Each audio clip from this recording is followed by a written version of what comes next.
So I decided to stay in the Chicago area for one extra day. I have a subscriber here who I've known for a while. I met up with him last year when I was here, and he also met up with me back in New Orleans, and I did a video about his Class B RV that he has. But anyways, he's got a friend who lives here, and that friend is trying to sell a Ford E150 conversion van, and based on the pictures and everything, it looks like it's in pretty good shape based on what I've heard about it. It's got very low miles, so I'm gonna go check it out and see what happens.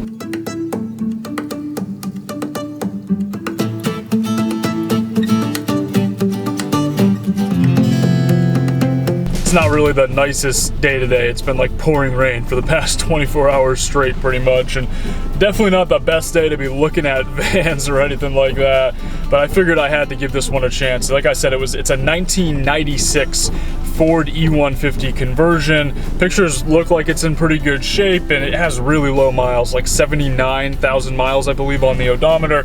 I'm not really sure. The price is pretty low. It is a friend of a friend, so like I guess that would explain why the price is low, but at the same time I'm always very skeptical about that kind of thing. Like I've done a lot of research on these vans, and it's a very, very low price compared to what I'm seeing online on Craigslist, AutoTrader, things like that.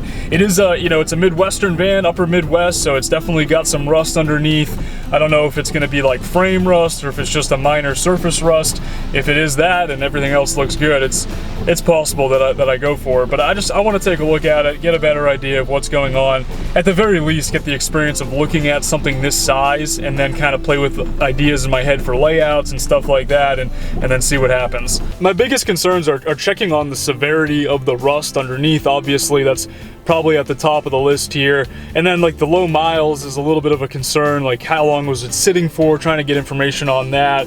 I'm obviously going to run the VIN to make sure there wasn't any kind of rollback or something like that on there, which is possible. That does happen from time to time with older vehicles like this. I don't know, the engine, I mean, if the miles are true, I wouldn't expect there to be too many problems with the engine, but like I said, if it was sitting for like a year or two completely untouched, that could be a lot of problems as well. I need to get as much information about it. Obviously leaking is another thing, and today is a great day to check on leaks because it has been raining like non-stop all morning. So if there are leaks inside, I should be able to identify them pretty easily. And I don't know, unfortunately I'm probably not going to be able to film too much of this because I don't want my camera to also get leaks and to stop working. So I'll let you guys know how it goes when I get back.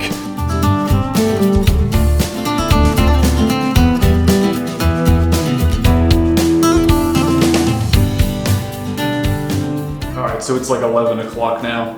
I've pretty much spent the entire day looking at this van and like doing research on it and trying to make a decision here.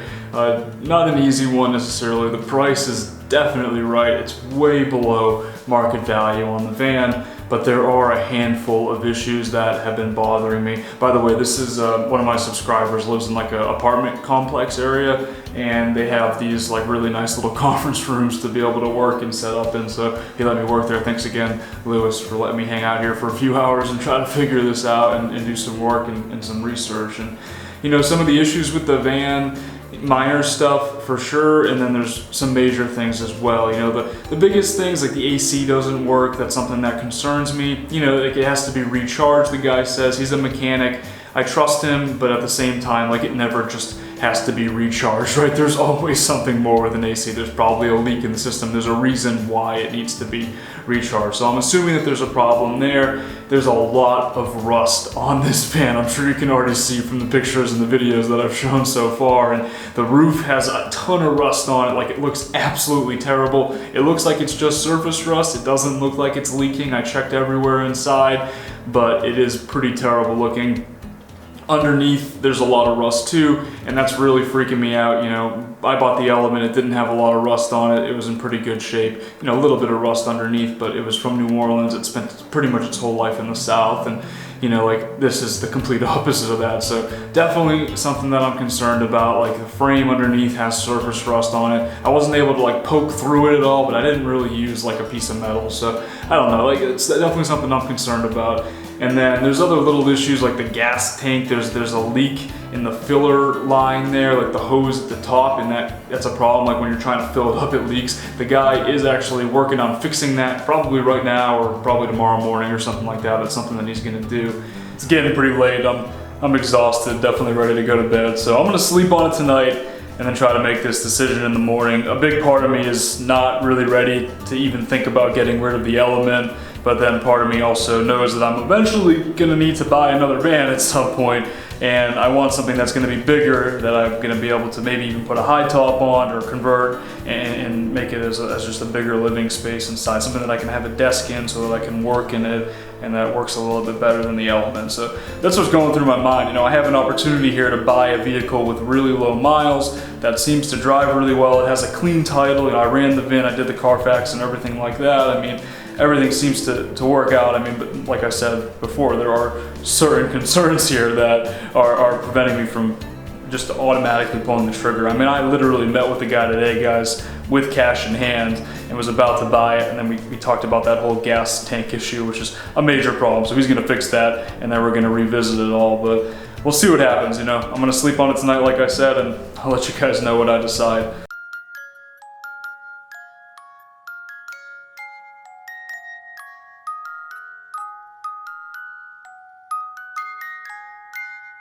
After getting some rest, I've made my decision. Just a quick recap, some of the pros: it's got super low miles, paint looks okay on the sides, it's running pretty well, at least it seems to be, it's got a clean title, it's a really, really low price.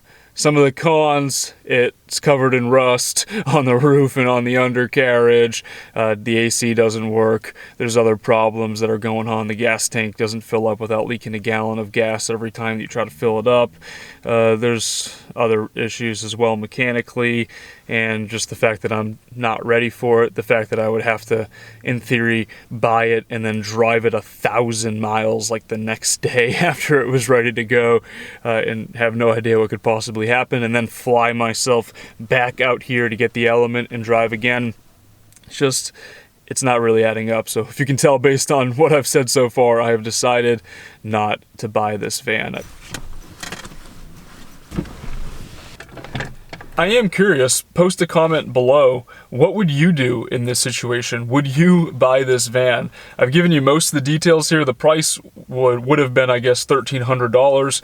Of course, for me, like, there are obviously other expenses. You have to register, taxes, I'd have to have insurance on 2 vehicles for a while, and then obviously like the AC repairs definitely lingering. That's something that's probably needs to happen. It's the summer, driving it around in the summer. It's something that needs to happen pretty soon, but I'm curious what you guys would do. I feel like the folks who live in the Rust Belt are probably like, oh yeah, that's nothing, that's just a little bit of rust, but then maybe folks who don't live in this area and are not used to seeing rust like that think that it's, you know, kind of crazy looking, or maybe everyone thinks it looks really bad. I think it's possible that the frame is rotted. I think that there could be some serious rust issues. I mean, you can see the control arms are like literally like flaking apart. So that's definitely not good. It's not the worst rust I've ever seen or anything like that, but it's pretty bad. And I used to work for CarMax for a while, and I remember we would get the opportunity to buy vehicles when they would come in, and we would actually, when CarMax would buy them. So before they would be sent off to auction, employees would be given the chance to buy a vehicle if they wanted it. And there was a Ford Ranger, I think it was a 2002 Ford Ranger truck, and it was the same color, ironically green, and it had super low miles, same issue, you know. It was like 40-something thousand miles, and it was a manual transmission. I mean, the thing was an awesome truck, but underneath, like, the frame was completely rotted. You know, there was rust everywhere under there, and everyone was like, no, I'm not touching it, I'm not buying it, even though it was only $2,000, and it would have been a pretty cool truck to have. I toyed with the idea of buying it for a while, but it was not safe. Like, you get into an accident with that thing and it's just going to crumble, it's going to fall apart, and also just the frame could split at any moment while you're just driving down the road. It's so weak and fragile. And sure, there's a lot you can do with bodywork, and you can weld steel plates onto it and do all kind of stuff, but for me, with this van and having some of those similar issues, and looking back on that experience with the Ranger, you know, a couple years ago, it doesn't seem like the best decision at this point in my life. I don't need a van right now. It's not like it's something I need to do. It's not a pressing issue. It's just something that my mind is open to. And I was toying with the idea that this was maybe the perfect opportunity. But after seeing all that rust, and after seeing the amount of work that's going to need to go into this thing, it's just not the time. And as much as I want to have a van build series, and I want to build something for myself that's going to be custom, that is going to work for me for years to come, this isn't the van.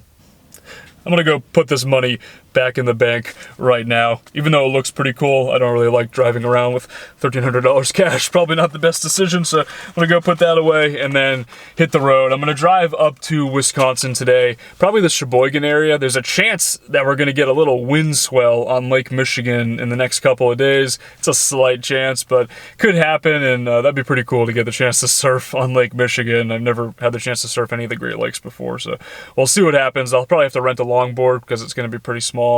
But I don't know, I'm pretty excited. Thanks for watching, guys. I'll talk to y'all in the next video.